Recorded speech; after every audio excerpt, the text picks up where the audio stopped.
अहोई अष्टमी व्रत कथा। प्राचीन काल में एक साहूकार था जिसके 7 बेटे और 7 बहुएं थीं। इस साहूकार की एक बेटी थी जो दीपावली के अवसर पर ससुराल से मायके आई थी। दीपावली पर घर को लीपने के लिए सातों बहुएं मिट्टी लेने जंगल में गईं, तो ननद भी उनके साथ जंगल की ओर चल पड़ी। साहूकार की बेटी जहाँ से मिट्टी ले रही थी, उसी स्थान पर स्याहू अपने 7 बेटों के साथ रहती थी। मिट्टी खोदते हुए गलती से साहूकार की बेटी की खुरपी से स्याहू का एक बच्चा मर गया। स्याहू इस पर क्रोधित होकर बोली, मैं तुम्हारी कोख बांधूंगी। स्याहू की यह बात सुनकर साहूकार की बेटी अपनी 7 भाभियों से एक एक करके विनती करती है कि वह उसके बदले अपनी कोख बंधवा लें।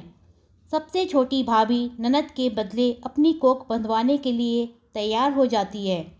इसके बाद छोटी भाभी के जो भी बच्चे थे वह सभी 7 दिन में मर जाते थे।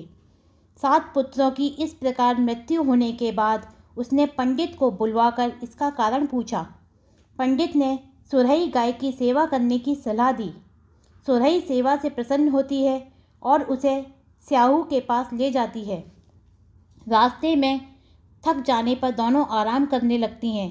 अचानक साहूकार की छोटी बहू की नज़र एक ओर जाती है। वह देखती है कि एक सांप गरुड़ पंखनी के बच्चे को डसने जा रहा है और इसलिए वह सांप को मार देती है।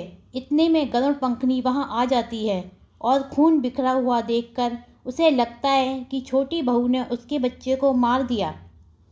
इस पर वह छोटी बहू को चोंच मारना शुरू कर देती है। छोटी बहू इस पर कहती है कि उसने तो उसके बच्चे की जान बचाई है। गरुड़ पंखनी इस पर खुश होती है और सुरही सहित उसे स्याहू के पास पहुंचा देती है। स्याहू छोटी बहू की सेवा से प्रसन्न होकर उसे 7 पुत्र और 7 बहुएं होने का आशीर्वाद देती है।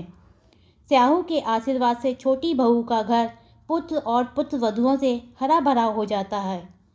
इस प्रकार जैसे अहोई माता ने साहूकार की बहू की पुत्रों को लंबी आयु प्रदान करी, उसी तरह कथा कहने वाली, कथा सुनने वाली तथा कथा में हुंकारा भरने वाली सभी की पुत्रों को लंबी आयु प्रदान करें। बोलो अहोई माता की जय।